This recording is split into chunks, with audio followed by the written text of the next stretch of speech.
Hello. So, one embarrassing moment from when I was a kid, or my most embarrassing moment, was when I was around 4 or 5 years old.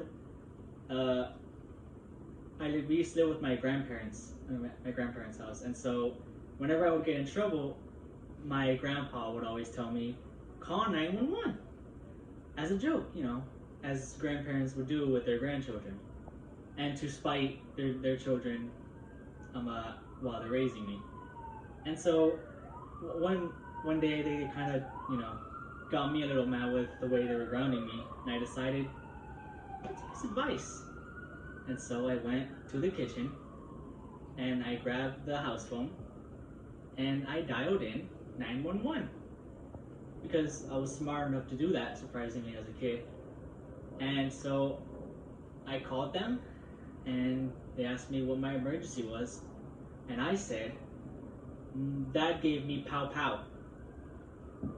And so I immediately hung up afterwards because I realized this probably isn't a very good idea.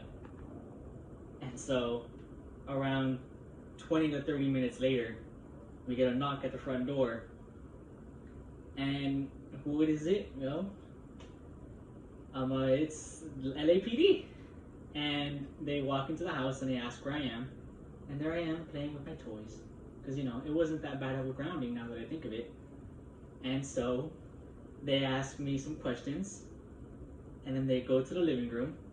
And they kind of give my parents and my grandparents the rundown. And so my parents are confused as to why this happened.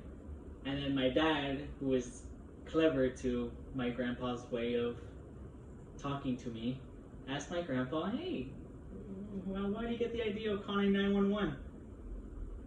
And, well, one thing led to another, and I was no longer allowed to touch the phone or get near the phone because of what happened.